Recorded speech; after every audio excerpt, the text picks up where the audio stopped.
Hello everyone, it's me Uncle John. Today I am going to read S4 4088, The Strange World of Elmo Floyd. Chapter 1, Cartoon Fever. Elmo Floyd loves to watch cartoons on TV. Some things are really strange, so strange that they are hard to explain.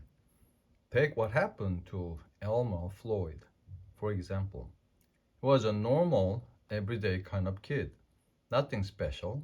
Elmer lived a pretty ordinary life. He went to school, did his homework, and watched TV. But one day, that all changed. Elmer walked into his bedroom and looked out of the window. He could see the kids playing in the playground of his apartment building. He watched them hitting balls and shooting goals. Boring.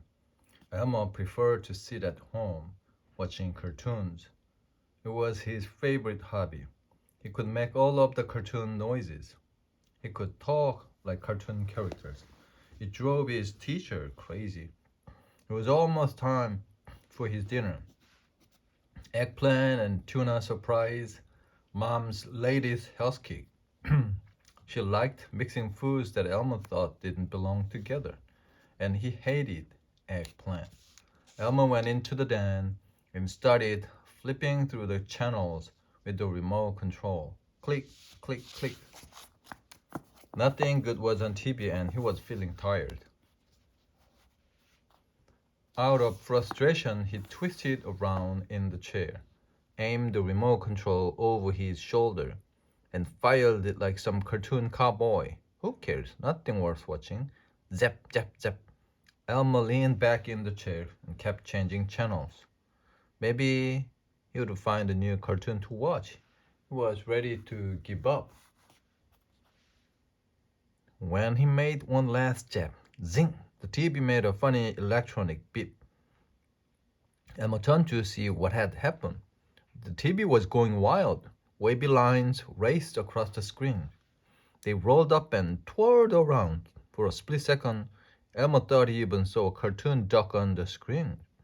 He wanted to ask his mother to come and fix the TV. But for a moment, his mind went blank. He tried to press a button on the remote, but his fingers would not move. Dinner, called his mom. Elmo, you watch too many cartoons. He could hear her working in the kitchen. Never too many, he should have replied. But Elmer couldn't drag his eyes away from the TV screen.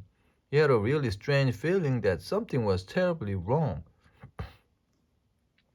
Elmer felt like he was watching the world through someone else's eyes. Was he caught up in a strange dream? It didn't feel like a dream. Dinner called his mom again, poking her head into the room. It's on the dining room table behind you, Elmer. If something had happened, his mother didn't give him a second glance. Something has happened. He croaked dryly to his mother, but she had already disappeared. Something had happened to his mother anyway. She looked like a mother from some Stone Age cartoon. Elmer moaned and rushed into his bedroom. Chapter 2, The Playground. As Elmer passed the bathroom mirror, he looked at himself. Something really weird had happened to him too.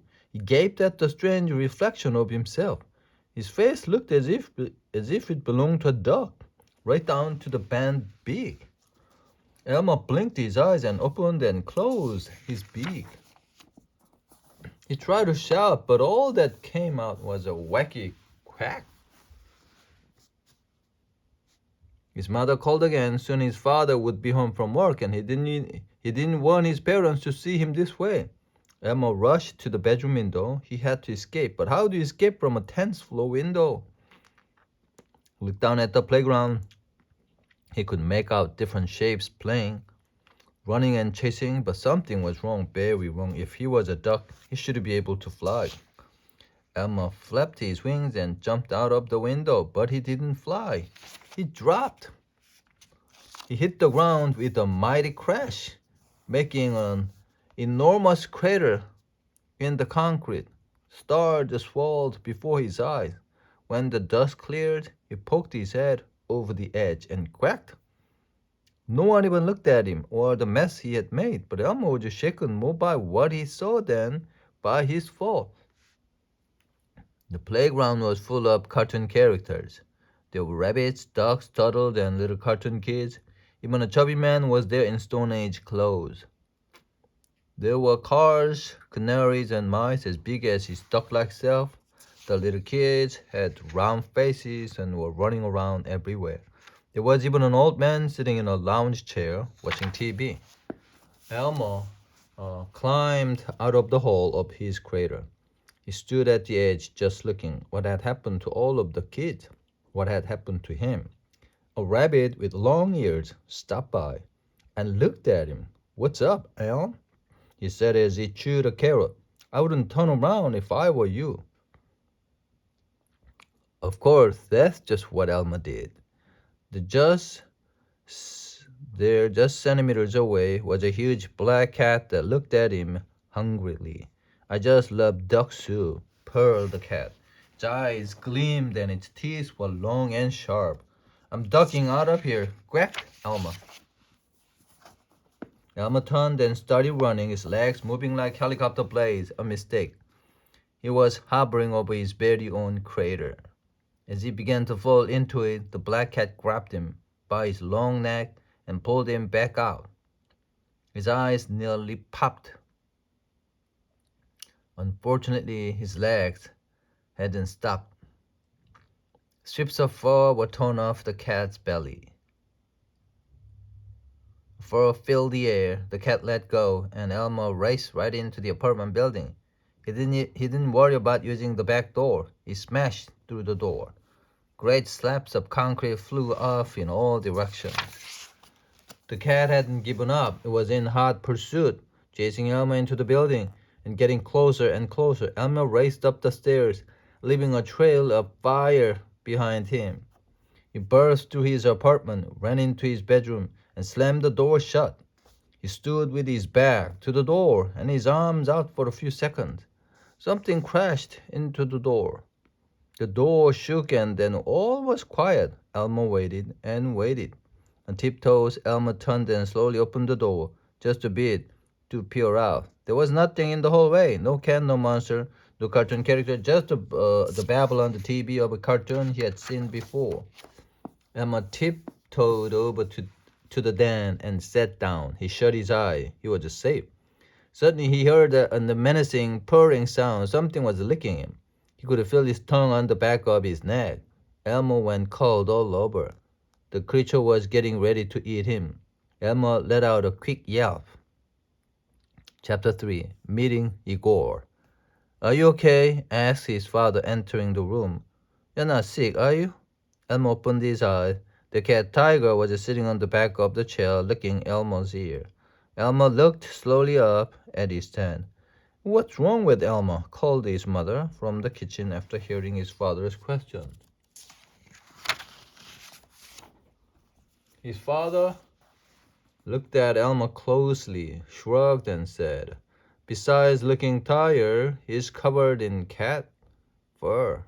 As his father walked out, the local news came on the TV. Elmo sat up a bit in the chair. He began to wonder if he was okay. As he grabbed the remote, quietly, he flipped through the channels. He didn't like watching the news. Click, click, click. Zap, zap, zap. It must have been a silly dream. He relaxed into the soft chair and kept changing the channel. Maybe he could find some new cartoon, but nothing good was on. He made one last jab. Zing. TV made that funny electronic blip again. Elmo looked up to see what had happened. TV had gone wild again. Wavy lines raced across the screen. They rolled up and twirled around. For a split second, he thought he saw a cartoon alley cat on the screen. He wanted to turn off the TV, but his fingers felt weird. He looked at his hand. He only had 3 fat fingers and a thumb on each hand. The wavy lines on the TV grew and changed as he as he watched. Suddenly he was back in the playground. The crater had gone. There were boxes in rows everywhere.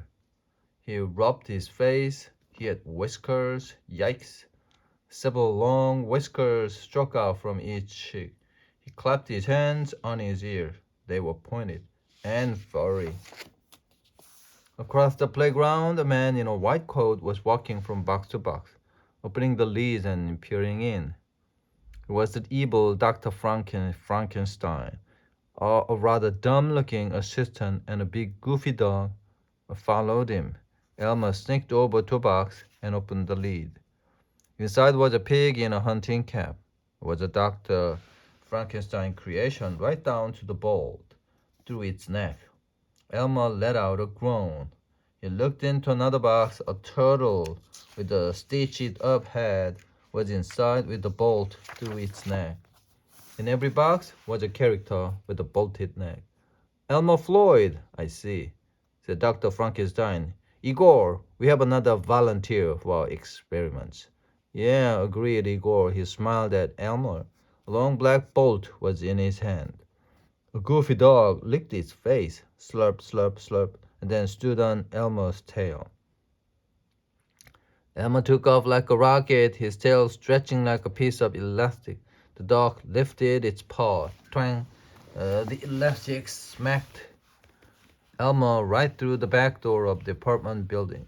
He flew up the stairs and burst to his own apartment door, finally stopping when he got to the TV.